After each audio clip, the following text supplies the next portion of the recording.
हम लोग chemical equilibrium complete कर चुके हैं और आई होप आपने एनसीईआरटी क्वेश्चन भी कर लिए होंगे और उसके अलावा जो आपको क्वेश्चन सेंड किए थे वो भी आप लोगों ने कर लिए होंगे। आज हम लोग नेक्स्ट चैप्टर पे की बात करते हैं, second part of the equilibrium, वो आपका आयनिक इक्विलिब्रियम। सेकंड पार्ट की बात करें तो वो आपका कौन सा, आयनिक इक्विलिब्रियम। क्लियर है। तो इक्विलिब्रियम मैं आपको बता चुका हूँ, equilibrium the balanced condition. Equilibrium एक ऐसी कंडीशन है, डायनेमिक इक्विलिब्रियम की हम लोगों ने बात की थी यहाँ पे कि डायनेमिक इक्विलिब्रियम एक ऐसी कंडीशन है जो आपके rate of forward reaction equal होती है रेट ऑफ बैकवर्ड रिएक्शन के। और इक्विलिब्रियम सिंपली बात करें इक्विलिब्रियम की तो एक बैलेंस्ड कंडीशन होती है, ठीक है, जब दोनों साइड के फोर्स कैसे हो, एक दूसरे के इक्वल हो। तो हम लोगों ने डायनेमिक इक्विलिब्रियम की बात की थी, हम लोगों ने लास्ट चैप्टर में डायनेमिक इक्विलिब्रियम की बात की थी। हम लोगों ने कहा था कि rate of forward reaction is equal to rate of backward reaction, ठीक है। कोई भी आपकी केमिकल रिएक्शन है, उस केमिकल रिएक्शन में फॉरवर्ड रिएक्शन की रेट और बैकवर्ड रिएक्शन की रेट, ये दोनों रेट जब एक दूसरे के इक्वल हो जाती थी तो उसे हम लोग कहते थे डायनेमिक इक्विलिब्रियम, ठीक है। और डायनेमिक इक्विलिब्रियम में कोई भी केमिकल रिएक्शन थी उसमें रिएक्टेंट आपका रिएक्शन करके क्या बना रहा था, प्रोडक्ट बना रहा था, और इन दोनों के बीच में कौन सी कंडीशन एग्जिस्ट कर रही थी, इक्विलिब्रियम कंडीशन एग्जिस्ट कर रही थी। क्लियर है। लेकिन लास्ट चैप्टर में जितने भी हम लोगों ने केमिकल रिएक्शंस देखी वो सारी मोलिकुलर रिएक्शंस थी। कैसी रिएक्शंस थी, मोलिकुलर रिएक्शंस। तो जो आपकी केमिकल इक्विलिब्रियम थी उसे हम लोग मोलिकुलर इक्विलिब्रियम भी कह सकते थे। क्या कह सकते थे, मोलिकुलर इक्विलिब्रियम। कैसे, जैसे आप लोगों ने N2 की H2 के साथ रिएक्शन करवाई थी और NH3 बनाया था, तो यहाँ पे N2 molecule, H2 molecule, NH3 molecule. हमने H2 की रिएक्शन I2 के साथ करवाई थी और क्या बनाया था, HI बनाया था। तो ये भी कैसी रिएक्शन है, मोलिकुलर रिएक्शन। लेकिन इस चैप्टर में हम लोग आयनिक रिएक्शंस की बात करेंगे। किसकी बात करेंगे, आयनिक रिएक्शंस की। आयनिक रिएक्शंस में जो इक्विलिब्रियम एग्जिस्ट करेगी उसे हम लोग कह देंगे आयनिक इक्विलिब्रियम। क्लियर है। हम लोग क्या करेंगे, क्या कहेंगे, इक्विलिब्रियम एग्जिस्ट बिटवीन आयनिक रिएक्शंस। आयनिक रिएक्शंस में जो इक्विलिब्रियम एग्जिस्ट करेगी उसे हम लोग क्या कह देंगे, आयनिक इक्विलिब्रियम। क्लियर है। कोई भी ऐसी केमिकल रिएक्शन जो आयंस को इन्वॉल्व करती हो और उसमें इक्विलिब्रियम कंडीशन आती हो तो उसे हम लोग कह देंगे आयनिक इक्विलिब्रियम। क्लियर है। चलो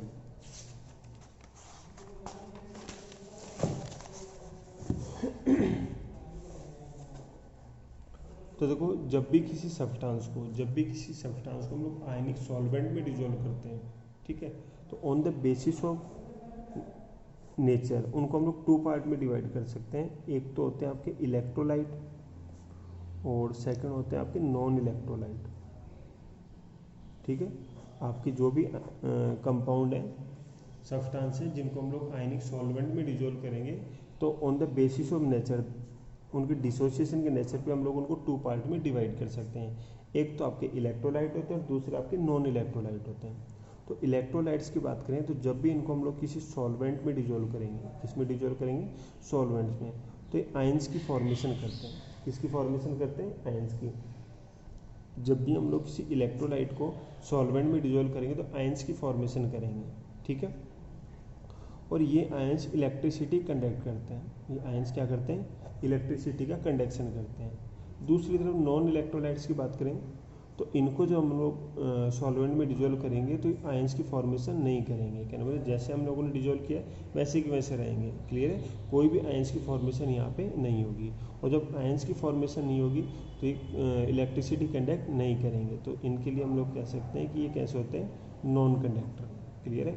एग्जाम्पल की मैं यहाँ पे बात करूँ तो आपका शुगर हो गया, ग्लूकोज हो गया, ऑयल हो गया, बेंजीन हो गया, इन सब की बात करें तो ये सारे के सारे कैसे, नॉन इलेक्ट्रोलाइट। और इलेक्ट्रोलाइट की बात करें तो आपके इसमें एसिड्स आ जाएंगे। एसिड्स में जैसे आपका H2SO4, HCl, HNO3, HF etcetera.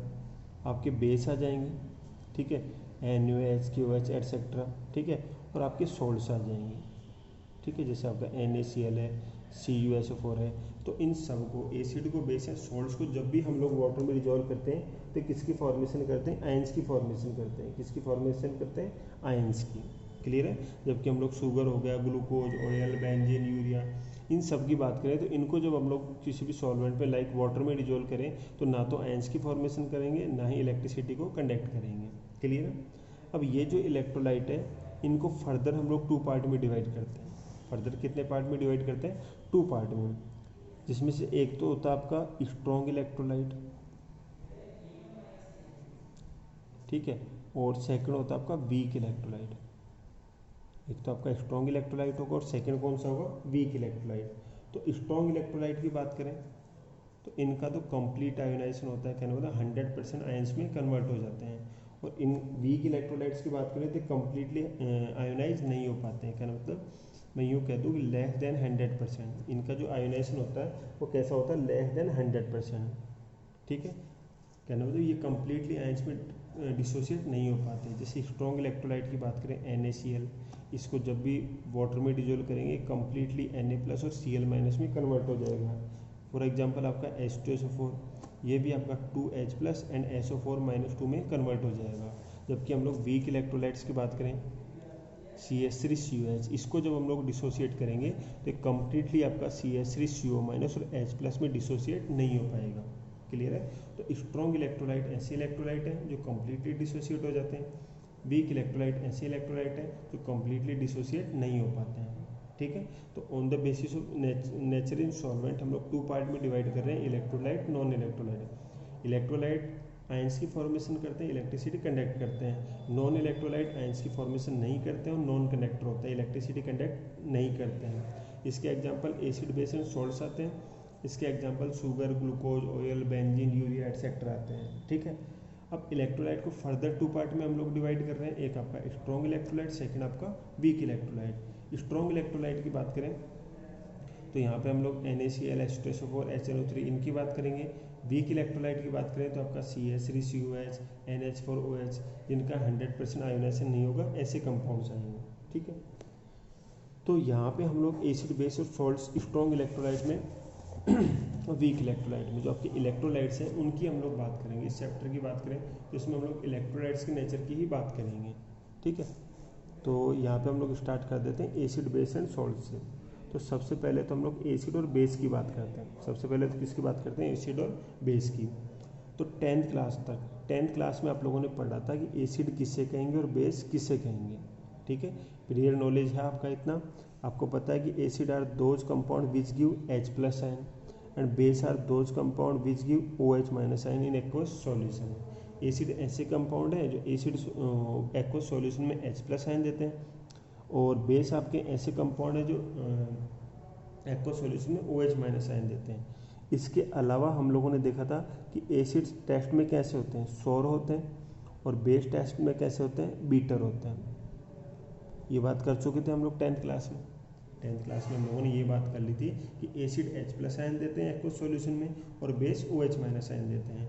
Acid test में सोर होते हैं और बेस आपके टेस्ट में कैसे होते हैं? बीटर होते हैं। क्लियर है, इतना हमें पता है। लेकिन यहाँ पे 11th क्लास में एसिड और बेस के लिए हम लोग 3 कंसेप्ट की बात करेंगे, 3 थ्योरीज की हम लोग यहाँ पे स्टडी करेंगे एसिड और बेस को समझने के लिए, ठीक है। क्योंकि ये आपकी एसिड और बेस के लिए प्रॉपर डेफिनेशन नहीं होगी। कहने मतलब काफ़ी कंपाउंड ऐसे हैं जो H+ डोनेट नहीं करते फिर भी एसिडिक बिहेवियर शो करते हैं। काफ़ी कंपाउंड ऐसे भी हैं जो OH- डोनेट नहीं करते फिर भी एसिडिक बिहेवियर शो करते हैं। तो ऐसे कंपाउंड्स की हम लोग यहाँ पे बात करेंगे, ठीक है। तो सबसे पहले तो हम लोग यहाँ पे बात करते हैं आर्रीनियस कंसेप्ट की। किसकी बात करते हैं? आर्रीनियस कंसेप्ट, ठीक है। सेकंड हम लोग यहाँ पे बात करते हैं ब्रोंस्टेड-लोरी, ब्रोंस्टेड-लोरी कंसेप्ट की, ठीक है। और थर्ड नंबर पे हम लोग बात करते हैं लुईस कंसेप्ट की। थर्ड नंबर पे किसकी बात करेंगे? लुईस कंसेप्ट की। फर्स्ट नंबर पे आर्रीनियस कंसेप्ट, इसके बेसिस पे हम लोग एसिड और बेस की बात करेंगे। सेकंड आपकी ब्रोंस्टेड-लोरी कंसेप्ट, इसके बेसिस पे हम लोग एसिड और बेस की बात करेंगे। और थर्ड आपकी लुईस कंसेप्ट, इसके बेसिस पे भी हम लोग एसिड और बेस की बात करेंगे। क्लियर है। तो इन 3 कंसेप्ट के बेसिस पे हमें यहाँ पे एसिड और बेस के बारे में बात करनी है। तो सबसे पहले मैं यहाँ पे स्टार्ट कर देता हूँ आर्रीनियस कंसेप्ट से। इससे स्टार्ट कर देते हैं आर्रीनियस कंसेप्ट। तो देखो आर्रीनियस कंसेप्ट क्या कहती है? According to Arrhenius concept acid are those compounds which give H plus ion in aqueous solution. जो डेफिनेशन हम लोगों ने 10th क्लास में थी वो आपकी आर्गेनिक कंसेप्ट की थी। तो the acids are those compound which give H plus ion in aqueous solution.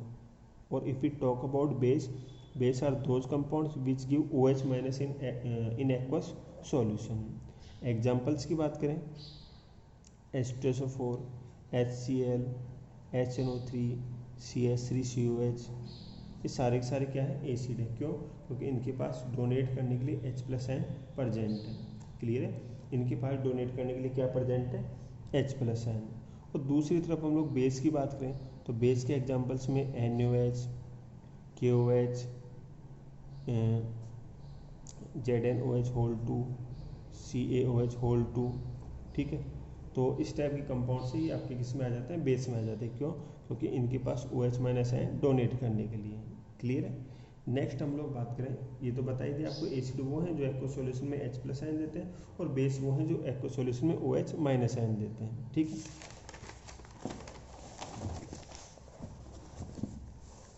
अब यहाँ पे आगे हम लोग बात करें तो एसिड्स जो होंगे उनको हम लोग 3 पार्ट में डिवाइड कर सकते हैं। कितने पार्ट में डिवाइड कर सकते हैं? 3 पार्ट में। वो 3 पार्ट आपके मोनोबेसिक एसिड, ठीक है, सेकंड आपका डाई बेसिक एसिड और थर्ड आपका tri basic acid. Monobasic acid, di basic acid और ट्राई बेसिक एसिड। तो monobasic acids are those acids which give single H plus ion. Di basic acids are those acids which give 2H plus ion and tri basic acids are those acid which give 3H plus ions. ठीक है, तो monobasic में single H plus ion देने वाले होंगे, die basic में 2H plus ion देने वाले होंगे और ट्राई बेसिक में 3H प्लस आयन देने वाले होंगे। ठीक है, एग्जांपल्स की बात करें तो HCl single H plus ion देगा, CS3COH single H plus ion देगा। ठीक है, डाई बेसिक में बात करें तो H2SO4 2H प्लस आयन देगा, H2C2O4 2H प्लस आयन देगा ऑक्जेलिक एसिड। ठीक है, और हम लोग ट्राई बेसिक एसिड की बात करें तो H3PO4 H3AsO4। ठीक है, तो ये कौन सी एसिड है? ट्राई बेसिक एसिड जो 3H प्लस आयन देते हैं। तो यदि सिंगल H प्लस आयन दिया जाता है तो monobasic acid, 2H plus ion दिए जाते हैं तो डाई बेसिक एसिड और 3H प्लस आयन दिए जाते हैं तो ट्राई बेसिक एसिड। ठीक है, तो ये तो बात हो गई एसिड्स के टाइप की। उसी टाइप से बेस के टाइप्स की बात कर लें। बेस भी इसी टाइप से 3 पार्ट में डिवाइड कर सकते हैं। ठीक है, वही आपका मोनो, डाई और tri. Mono acidic base, di acidic base और थर्ड हो गया आपके ट्राई एसिडिक बेस। ठीक है, तो monobasic acid which give single OH minus ion, di acidic base which give 2OH minus ion and tri acidic base which give 3OH minus ion. तो ऐसे compound जिसमें सिंगल OH माइनस आयन दिया जाएगा वो आपके मोनोबेसिक होंगे, 2H plus ion दिए जाएंगे वो आपके डाई बेसिक होंगे और 3H प्लस आयन दिए जाएंगे वो आपके ट्राई बेसिक होंगे। ठीक है, अब इनके एग्जाम्पल्स की हम लोग यहाँ पे बात कर लें तो मोनोबेसिक में आपका NaOH आ जाएगा, KOH आ जाएगा, डाई बेसिक में आपका CaOH होल 2 आ जाएगा, ZnOH होल 2 आ जाएगा और ट्राई बेसिक में AlOH होल 3 आ जाएगा, FeOH होल 3 आ जाएगा। ठीक है, तो monobasic acids are those acid which give single OH minus ion, di basic acids are those acid which give 2OH minus ion and tri basic acids are those acid which give 3OH minus ions. ठीक है, अब देखो acids का dissociation कैसे होता है। जैसे singly मैं कोई भी एसिड ले लेता हूँ HA, अब यहाँ पे H प्लस आयन देगा और A आपका अदर पार्ट है एसिड का, जैसे आपका HCl तो Cl माइनस की जगह A लिख दिया, जैसे आपका H2SO4 तो SO4 की जगह A लिख दिया, जैसे आपका HNO3 तो कॉमन मैंने A रख दिया सेकंड पार्ट के लिए। एक पार्ट तो आपका H प्लस आयन होगा, ये सेकंड पार्ट के लिए A रख दिया। तो कोई भी आपका एसिड है, इसको जब आप लोग H2 में डिजोल्व करोगे तो एसिड आपका H+ आयन डोनेट करेगा, उस H+ आयन को H2O गेन कर लेगा, तो ये जो आपका H2O H3O प्लस में कन्वर्ट हो जाएगा और बाकी क्या बचेगा A-। या तो इस टाइप से डिसोसिएशन दिखा सकते हो आप लोग, या फिर सिंपली आप लोग यूँ भी लिख सकते हो HA on dissociation give H+ and A- ion. ठीक है, उसी टाइप से बेस की बात कर लें, बेस में किस टाइप से डिसोसिएशन होगा, तो मैं कोई भी बेस लिख लेता हूँ BOH कॉमन लिख लेता हूँ, जैसे आपका NaOH तो Na की जगह B लिख दिया, KOH K की जगह B लिख दिया, CaOH होल 2 तो B की जगह OH लिख दिया, Ca की जगह B लिख दिया मैंने, जैसे आपका ZnOH होल 2 तो यहाँ पे Zn की जगह B लिख दिया, तो कॉमन कोई भी बेस ले लेता हूँ मैं BOH। ठीक है, इसकी H2 के साथ रिएक्शन करवाओगे तो ये जो OH- आयन है ये तो किसके साथ अटैच हो जाएगा H2 के साथ, तो ये आपका बना लेगा H3O2-, क्या बनाएगा H3O2-, और दूसरी तरफ आपका क्या बचेगा B+। क्लियर है, जब भी किसी बेस का डिसोसिएशन करोगे तो इस टाइप से उसका डिसोसिएशन होगा, OH- अलग हो जाएगा, वो तो वाटर के साथ कंबाइन हो जाएगा और बाकी आपका क्या बच जाएगा B+। ठीक है, इसको भी आप लोग सिंपली लिखना चाहते हो तो BOH लिख दो, क्या लिख सकते हो BOH। BOH को आप लोग डिसोशिएट करोगे तो B+ और OH- की फॉर्मेशन करेगा, जिसकी फॉर्मेशन करेगा B+ और OH- की। क्लियर है, तो ये थे आपके एसिड और base on the concept of RNS. Clear है, तो आरएनएस के बेसिस पे आपके एसिड और बेस ऐसे कंपाउंड हैं जो H+ डोनेट करते हैं वो तो आपके एसिड है, और जो OH- आयन डोनेट करते हैं वो आपके बेस हैं। क्लियर है, चलो अब यहाँ पे आरएनएस कंसेप्ट की कुछ लिमिटेशंस हैं। आरएनएस कंसेप्ट की बात करें तो यहाँ पे इसकी कुछ लिमिटेशंस हैं। अब लिमिटेशंस क्या क्या हैं, आपने डेफिनेशन देखी, डेफिनेशन में आरएनएस ने क्लियरली कहा है कि only in aqueous solution, clearly कहा है कि only in aqueous solution acid give H+ ion and base give OH- ion. तो जब भी हम लोग आरएनएस कंसेप्ट की बात करें तो वहाँ पे हमारी रिक्वायरमेंट होगी एक्वस सॉल्यूशन, हमारी रिक्वायरमेंट क्या होगी एक्वस सॉल्यूशन। क्या ना मतलब यदि आप लोगों ने H2 यहाँ पे नहीं लिया है तो आपका एसिडिक बिहेवियर शो नहीं कर पाएगा। यदि आप लोगों ने H2 नहीं लिया है तो आपका बेसिक बिहेवियर शो नहीं कर पाएगा। कहना मतलब ये है, जैसे आप लोगों ने HCl ले लिया, जब तक आप लोग इसे H2 में डिजोल्व नहीं करोगे तब तक ये अपना एसिडिक बिहेवियर शो नहीं करेगा। कहने मतलब तब तक ये एसिडिक नेचर शो नहीं करेगा। इसको एसिडिक नेचर शो करने के लिए किसकी रिक्वायरमेंट होगी H2O की। क्लियर है, तो फर्स्ट लिमिटेशन तो ये है कि इस कंसेप्ट के अकॉर्डिंग एक्वस मीडियम रिक्वायर है, विदाउट एक्वस मीडियम एसिड या बेस कंसेप्ट नहीं काम करेगी। क्लियर है, चलो इसके अलावा सेकंड नंबर पे हम लोग बात करें तो काफ़ी सारे एसिड और बेस हैं जिनमें H+ आयन OH- प्रेजेंट ही नहीं होते। क्लियर है, हम लोग आगे चल के काफ़ी सारे एसिड और बेस की बात करेंगे अदर कंसेप्ट में, तो वहाँ पे आपके H+ ion OH- ion compound में प्रेजेंट ही नहीं होंगे, उसके बावजूद वो एसिड और बेसिक बिहेवियर शो करेंगे। आपने 10th क्लास में भी यदि आपको याद हो तो बताया होगा कि आपके जो मेटालिक ऑक्साइड होते हैं वो तो बेसिक नेचर शो करते हैं, वो जो आपके नॉन मेटालिक ऑक्साइड होते हैं वो आपका एसिडिक नेचर शो करते हैं। ठीक है, लेकिन ना तो उनमें H+ आयन होता है ना ही उनमें OH- आयन होता है, लेकिन इस बारे में हमें नहीं पता होता भाई ऐसा क्यों है, वो मेटालिक ऑक्साइड बेसिक नेचर क्यों शो कर रहे हैं जबकि उनमें OH- आयन प्रेजेंट ही नहीं है। नॉन मेटालिक ऑक्साइड आपके एसिडिक नेचर क्यों शो कर रहे हैं जबकि उनमें H+ आयन प्रेजेंट नहीं है। ठीक है, तो उस कंसेप्ट को भी हम लोग यहाँ पे देखेंगे। तो सिंपली मैं ये कह सकता हूँ कि काफ़ी सारे ऐसे एसिड और बेस हैं, SO2 हो गया, NH3 हो गया, आपका CO2 हो गया, NO2 हो गया, Na2O हो गया, MgO हो गया, CaO हो गया। क्लियर है, तो ये कुछ ऐसे कंपाउंड्स हैं जिनके एसिड और बेसिक नेचर को हम लोग on the basis of RNS concept यहाँ पे हम लोग डिफाइन नहीं कर सकते। क्लियर है, तो ये आपके आरएनएस कंसेप्ट की कुछ लिमिटेशंस हो जाती हैं। ठीक है, और यहाँ पे एक चीज़ और ही आपको याद रखनी है कि जो आपका H3BO3 है, एक्सेप्शन है यहाँ पे H3BO3, इसको हम लोग आरएनएस एसिड नहीं कहेंगे। देखने से तो ऐसा लग रहा है कि आपका आरएनएस एसिड है लेकिन ये H+ आयन डोनेट नहीं करता है, एक्वस सॉल्यूशन में यदि H3BO3 को एक्वस में हम लोग डिजोल्व करते हैं तो ये आपका H+ आयन डोनेट नहीं करता है, और H+ आयन डोनेट नहीं करेगा, इस वजह से हम लोग इसे आर्सेनिक एसिड नहीं कहेंगे, क्योंकि आर्सेनिक एसिड आपको पता है सिर्फ उसी कंपाउंड को कहेंगे जो आपके H+ आयन डोनेट करते हो, आर्सेनिक बेस सिर्फ उसी कंपाउंड कहेंगे जो OH- आयन डोनेट करते हो। लेकिन H3BO3 आप लोग यूँ कह सकते हो कि ये एक्सेप्शन है, ये आपका H+ आयन डोनेट नहीं करता है एक्वस सॉल्यूशन में, इस वजह से हम लोग इसे आर्सेनिक एसिड नहीं कहेंगे। ठीक है, चलो, तो ये तो बात होगी आपकी फर्स्ट कंसेप्ट की। और नेक्स्ट हम लोग बात करेंगे यहाँ पे सेकंड कंसेप्ट की, वो आपकी ब्रोंस्टेड-लोरी कंसेप्ट। ठीक है, सेकंड कंसेप्ट आपकी ब्रोंस्टेड-लोरी कंसेप्ट, जिसका हम लोग नेक्स्ट चैप्टर में इसके बारे में बात करेंगे। ठीक है, तो एक बार मैं रिवाइज कर देता हूँ हमने आज क्या क्या बात की है।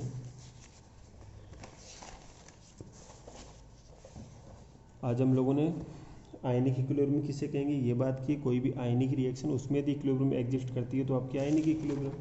ठीक है, इसके बाद हम लोगों ने on the basis of solvent, तो आपके कंपाउंड्स होते हैं उनको 2 पार्ट में डिवाइड किया, एक तो आपके इलेक्ट्रोलाइट, एक आपकी नॉन इलेक्ट्रोलाइट। इलेक्ट्रोलाइट जब भी डिसोसिएट करेंगे सॉल्वेंट में आयंस में कन्वर्ट हो जाएंगे और इलेक्ट्रिसिटी कंडक्ट करेंगे।